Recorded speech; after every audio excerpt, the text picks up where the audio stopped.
Salam dan salam sejahtera kepada saudara dan saudara sekalian, terutama kepada pihak penganjur Sabda Harian. Saya mengucap syukur dan mengucap terima kasih berbanyak-banyak kepada pihak penganjur karena memberi kepercayaan kepada saya untuk menyampaikan satu tajuk yang begitu luar biasa dan semestinya sukar untuk dibicarakan. Dan dengan ini tajuk yang diberikan kepada saya pada malam ini yaitu dasar keluarga Kristen. Mari kita melihat dalam Kejadian pasal 1 ayat 27 sehingga ayat yang ke-28. Maka Allah menciptakan manusia itu menurut gambarnya. Menurut gambar Allah diciptakannya dia. Laki-laki dan perempuan diciptakannya mereka. Allah memberkati mereka, lalu Allah berfirman kepada mereka, "Beranak cuculah dan bertambah banyak. Penuhilah bumi dan taklukkanlah itu. Berkuasalah atas ikan-ikan di laut dan burung-burung di udara dan atas segala binatang yang merayap di bumi." Kita membaca sekali lagi satu kitab yaitu Kejadian pasal 2 ayat 20 sehingga ayat yang ke-24. Manusia itu memberi nama kepada segala ternak, kepada burung-burung di udara, dan kepada segala binatang hutan. Tetapi baginya sendiri, ia tidak menjumpai penolong yang sepadan dengan dia. Lalu Tuhan Allah membuat manusia itu tidur nyenyak. Ketika ia tidur, Tuhan Allah mengambil salah satu rusuk daripadanya, lalu menutup tempat itu dengan daging. Dan dari rusuk yang diambil Tuhan Allah dari manusia itu, dibangunnyalah seorang perempuan. Lalu dibawanya kepada manusia itu. Lalu berkatalah manusia itu, "Inilah dia, tulang dari tulangku dan daging dari dagingku. Ia akan dinamai perempuan, sebab ia diambil dari laki-laki. Sebab itu seorang laki-laki akan meninggalkan ayahnya dan ibunya dan bersatu dengan istrinya, sehingga keduanya menjadi satu daging." Saudara dan saudara sekalian, seorang ahli psikologi ditanya, apakah krisis yang terbesar pada abad ke-20 ini? Dia menjawab, krisis terbesar yang dihadapi manusia abad ini bukanlah bom atom, bukanlah bom hidrogen, bukanlah perang nuklir atau COVID-19. Krisis terbesar yang dihadapi oleh manusia sekarang ini yaitu cinta yang sejati telah meninggalkan keluarga. Kata-kata ini macam tiada yang memperhatikannya, seolah-olah tidak terlalu penting. Ledakan bom hanya meledak dan membinasakan sebahagian manusia. Tetapi kurangnya cinta sejati di dalam keluarga mengakibatkan rosaknya seluruh bangsa di dunia. Rosaknya sistem pembentukan masyarakat. Kalimat ini sangat penting. Kalimat ini adalah fakta yang begitu nyata dan mengerikan. Begitu mengancam dan menghantui kita.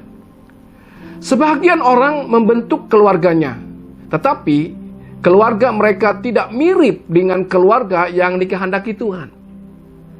Keluarga mereka tidak menjadi tempat pengasuhan, tidak mendapat bimbingan, penghiburan, dan kenikmatan surgawi. Apakah maksud membentuk keluarga? Mengapakah dunia ini perlu sistem keluarga? Bukankah pada abad ke-20 ini menjadi kebiasaan merasakan tidak perlu membentuk keluarga. Mereka kata cukup hidup serumah tanpa perkawinan yang sah. Apakah ini bentuk hubungan yang ditetapkan oleh Tuhan menurut kehendak Tuhan? Kehendak Allah kekal seperti berikut. Yang pertama, Tuhan adalah asas kedudukan keluarga. Alkitab menjelaskan bahwa sejak dari permulaan Allah sudah menetapkan perintah dan kehendaknya untuk hidup manusia dan masyarakat. Semasa Tuhan Allah menciptakan alam semesta ini, Dia mengakhiri karya penciptaannya dengan menciptakan pribadi manusia yang mempunyai gambar dan teladan Allah itu sendiri. Manusia diciptakan sesuai dengan kehendak Allah. Manusia menjadi pantulan Allah. Sebab itu manusia diciptakan. Hanya manusia satu-satunya makhluk yang berpribadi seperti Allah. Kepribadian kita harus mempelajari dari kepribadian Allah yang telah turun ke dalam dunia menjadi contoh dan teladan hidup kita. Pembentukan unit yang lebih dari satu pribadi disebut unit keluarga. Unit keluarga ini terbentuk melalui perkawinan yang sah. Unit keluarga ini menjadi unit pembentukan masyarakat. Sebagai unit yang sedemikian, kita harus belajar bagaimana keluarga Allah, yaitu Allah Bapa, Allah Anak, dan Allah Roh Kudus bersatu dan mengasihi satu dengan yang lain. Istilah keluarga Allah, saya harap jangan disalah tafsirkan. Jangan pula menganggap bahwa keluarga Allah sama seperti bentuk keluarga manusia yang terdiri dari ayah, ibu, dan anak. Jangan juga menganggap bahwa kualiti hubungan antara pribadi Allah sama dengan hubungan antara pribadi anggota keluarga manusia. Gambar dan teladan atau rupa Allah menunjuk kepada bahagian yang berbentuk abstrak manusia itu, yaitu jiwa dan roh. Ini membezakan manusia dari dunia binatang. Kejadian pasal 1 ayat 28. Manusia dapat berkomunikasi dengan penciptanya. Manusia menyerupai Allah secara rohani atau mental, moral, dan sosial. Secara mental atau secara rohani, manusia diciptakan sebagai makhluk rasional dan makhluk berkehendak. Manusia dapat berpikir dan memilih. Ini mencerminkan akal dan kebebasan Allah. Setiap kali seseorang mencipta sebuah mesin, menulis sebuah buku, melukis pemandangan, menikmati sebuah musik, menghitung jumlah angka-angka, dan memberi nama kepada binatang peliharaan, ini menunjukkan fakta bahwa manusia diciptakan menurut gambar dan teladan dan rupa Allah. Secara moral, manusia diciptakan dalam kebenaran dan kemurnian. Ini mencerminkan dari kekudusan Allah. Kejadian pasal 1 ayat 31 menyatakan Allah melihat segala sesuatu termasuk manusia yang dijadikan itu sungguh amat baik. Hati nurani kita disebut kompas moral. Setiap kali seseorang menuliskan suatu hukum, meninggalkan kejahatan, memuji perilaku yang baik, dan merasa bersalah sewaktu melakukan dosa, ini menegaskan fakta bahwa manusia dicipta menurut gambar dan teladan rupa Allah. Secara sosial, manusia diciptakan untuk bersekutu. Perkara ini mencerminkan sifat ketritunggalan Allah dan kasih-Nya. Di Taman Eden, manusia hanya berhubungan dengan Allah. Kejadian pasal 3 ayat 8. Allah mencipta wanita sebab tidak baik kalau manusia itu seorang diri. Kejadian pasal 2 ayat 18. Setiap kali seseorang bersahabat, kawin, memeluk anaknya, dan menghadiri kebaktian di gereja, ini menunjukkan fakta bahwa kita diciptakan menurut gambar dan teladan rupa Allah. Kalau kita tidak kembali kepada Allah, tidak mungkin ada pribadi yang dipulihkan, keluarga yang dipulihkan, masyarakat yang dipulih, pembentukan organisasi, dan sebagainya. Keinginan Allah, Dia mau membentuk keluarga. Keluarga adalah community yang menggambarkan dan mewakili yang ada di dalam pribadi ketritunggalan Allah. Dalam ketritunggalan Allah, kita melihat contoh dan teladan bagaimana berkomuniti, serta saling memperhatikan satu dengan yang lain. Di situ kita dapat melihat rahasia kebahagiaan dalam mendirikan keluarga. Dalam rencana Tuhan, Allah menjadikan manusia di dalam gambar dan teladannya, supaya boleh menjadi seperti Dia. Berdasarkan rencana Allah, manusia, lelaki dan perempuan atau wanita diciptakan menurut gambar dan teladan Allah. Tidak ada agama, kebudayaan, dan sistem pemikiran dan falsafah manusia yang dapat melebihi keagungan yang sudah ditentukan oleh Allah bagi kedudukan keluarga manusia. Yang kedua, Tuhan adalah matlamat keluarga. Identiti, kepribadian manusia ditetapkan sedemikian tinggi, anggun, terhormat, dan mulia, sebab manusia diciptakan mirip dengan Allah. Manusia hidup lebih tinggi, lebih maju, dan maju terus. Apakah tujuan terakhir keluarga kita? Agama-agama dan pikiran manusia tidak memberi jawaban. Namun, wahyu Allah dan Alkitab memberi jawaban, yaitu kembali menjadi seperti Allah. Di sini kita melihat bahwa Allah bukan sahaja menjadi titik awal, tetapi juga menjadi titik akhir perjuangan keluarga kita.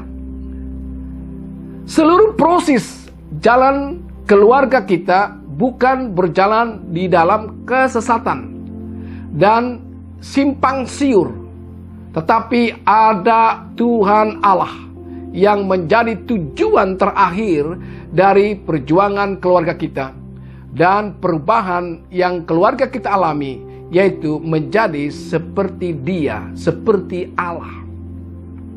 Alkitab mengatakan bahwa Allah menentukan keluarga orang-orang percaya dari semula untuk menjadi serupa dengan gambaran anaknya.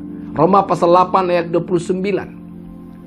Membuat kita menjadi serupa seperti Kristus adalah pekerjaan Allah.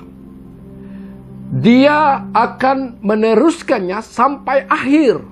Filipi pasal 1 ayat 6. Saudara dan saudara sekalian, yang ketiga, Tuhan adalah asas persamaan lelaki dan wanita. Kita melihat lelaki dan wanita sebagai dua pribadi yang setara, setingkat. Bukan hanya tujuan yang tertinggi dan penjelasan identiti manusia yang paling terhormat, tetapi setaraf antara lelaki sebagai manusia dan wanita sebagai manusia sudah ditunjukkan oleh Alkitab. Manusia lelaki dan wanita diciptakan menurut gambar dan teladan rupa Allah.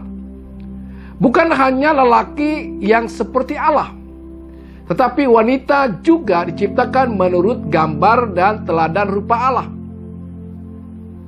Tidak ada agama, kebudayaan, falsafah, dan pikiran manusia yang mengatasi Alkitab dalam memberikan kedudukan tertinggi kepada wanita. Pandangan lain berhubungan dengan budaya masyarakat pada umumnya.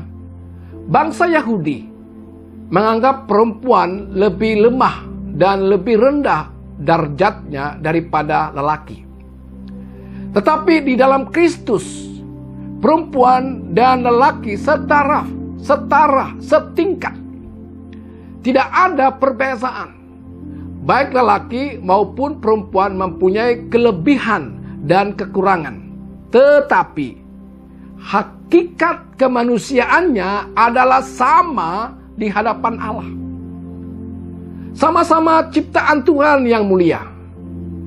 Sebab mempunyai hak yang sama sebagai manusia. Termasuk dalam menerima warisan yang berharga, yaitu tanah. Tanah bagi bangsa Israel adalah milik pusaka yang sangat penting dan bernilai tinggi. Tanah pusaka Israel tidak boleh dipindah kepada suku dan bangsa lain. Oleh itu, baik keturunan lelaki maupun perempuan berusaha mempertahankannya. Bilangan pasal 27 ayat 8. Apabila seseorang mati dan tidak mempunyai anak laki-laki, maka haruslah kamu memindahkan hak atas milik pusakanya kepada anaknya yang perempuan. Sehingga kini, banyak negara, masyarakat, dan budaya tidak memberi tempat terhormat seperti yang dinyatakan oleh Alkitab untuk kaum wanita. Kitab Kejadian memberitahu kepada kita bahwa Allah sudah menegaskan bahwa Allah menciptakan manusia menurut gambar dan teladannya, baik lelaki maupun wanita. Oleh itu, lelaki harus menghormati wanita, dan wanita harus menghormati lelaki. Kita harus mempunyai prinsip ini sebelum kita membentuk keluarga. Kalau kita sudah berkeluarga, marilah kita memeriksa kehidupan kita melalui terang firman Tuhan, supaya tidak ada yang menyalahgunakan dan memperhambakan satu dengan yang lain. Saudara dan saudari, yang keempat, Tuhan menjadi corak susunan lelaki dan wanita. Sekalipun lelaki dan wanita setaraf, tidak bermaksud kedua-duanya menjadi kepala. Kepala keluarga tetap satu. Untuk perkara ini kita harus kembali meneladani Tuhan Allah. Allah Bapa mengirim Allah Anak ke dalam dunia, dan Allah Bapa berserta Allah Anak mengutus Allah Roh Kudus ke dalam gerejanya. Di sini Allah Bapa, Allah Anak, dan Allah Roh Kudus setara di dalam kemuliaan, kekuasaan, kekekalan, dan unsur asasnya. Tetapi dalam hal susunannya, urutannya berbeza. Allah Bapa mengutus Allah Anak tidak pernah sebaliknya. Setara dalam kedudukan, berbeza dalam susunan atau urutan. Keduanya haruslah dimengerti oleh orang Kristen. Keluarga Kristen berbeza dengan keluarga bukan Kristen, di mana keluarga bukan Kristen, sewaktu orang merampas persamaan hak lelaki dan wanita, kebanyakan timbul kekacauan yang tidak dapat dikendalikan.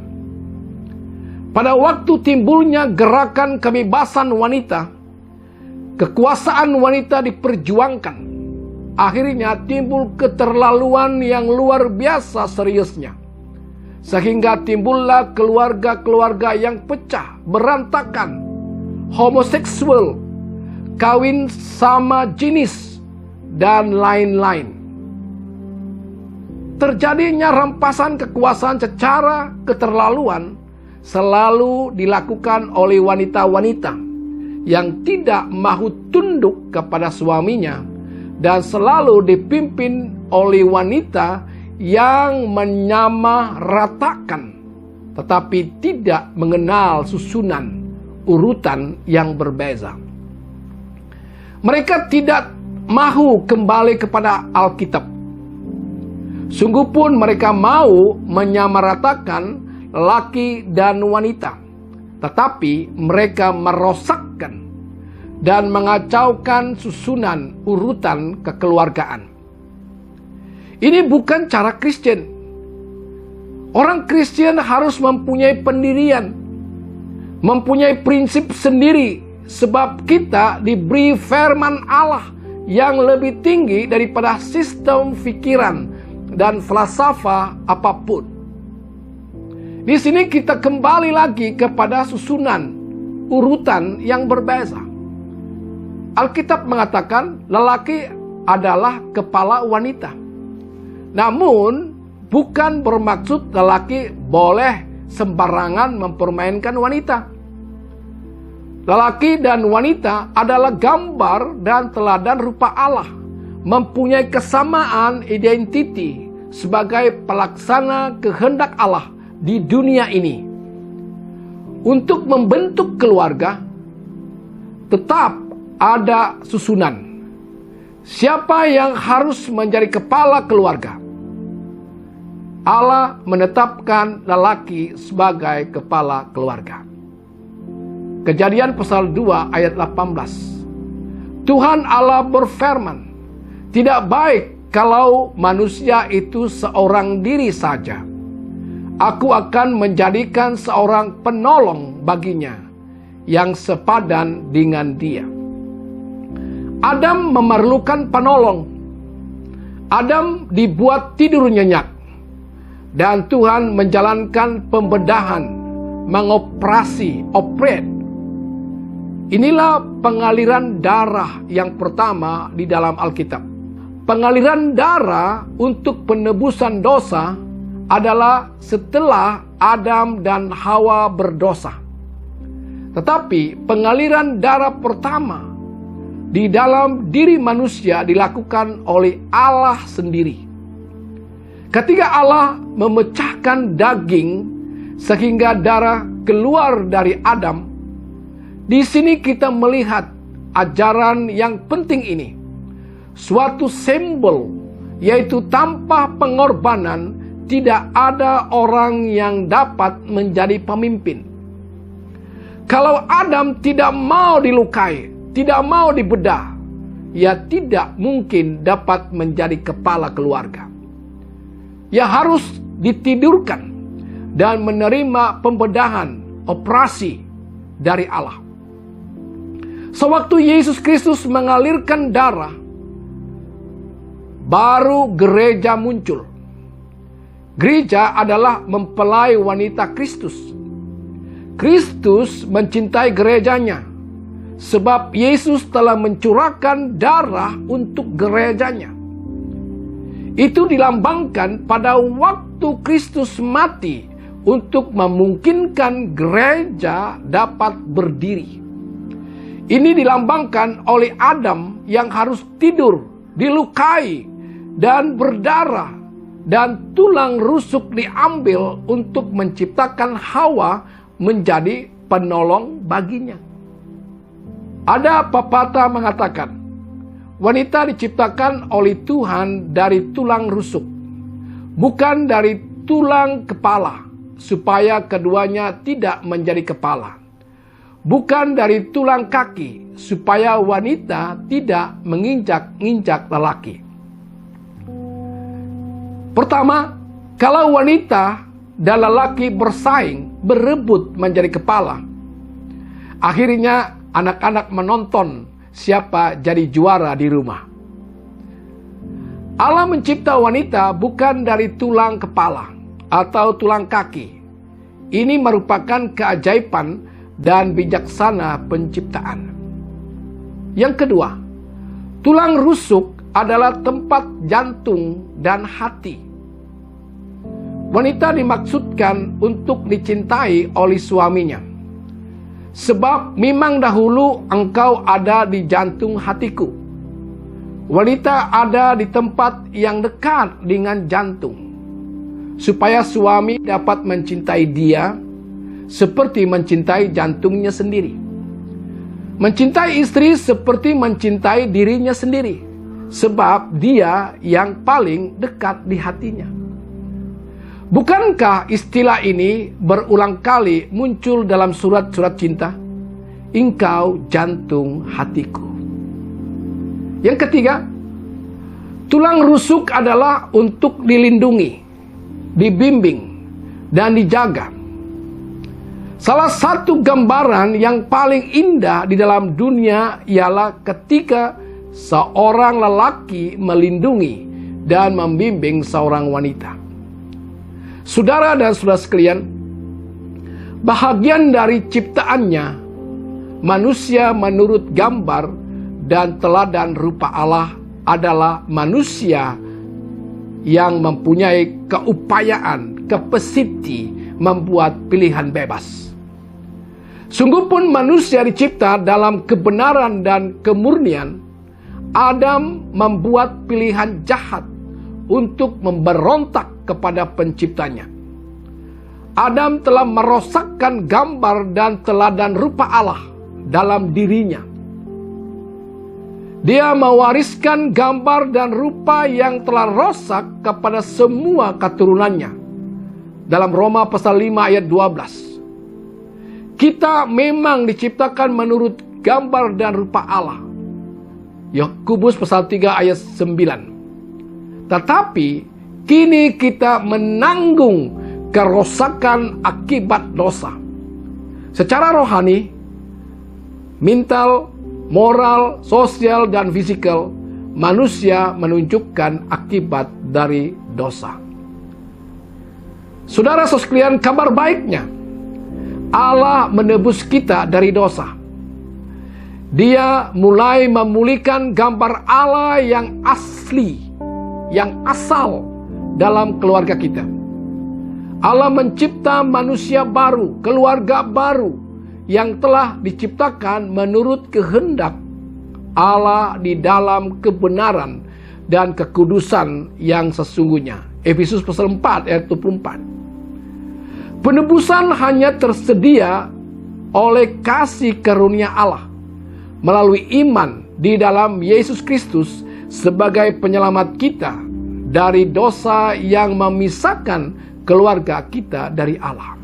Efesus pasal 2 ayat 8 hingga 9. Melalui Yesus Kristus, keluarga kita adalah ciptaan baru menurut gambar dan rupa Allah. Amin, saudara. Kita sebagai orang Kristen, dasar keluarga kita hanyalah Allah itu sendiri. Terima kasih, Tuhan berkati.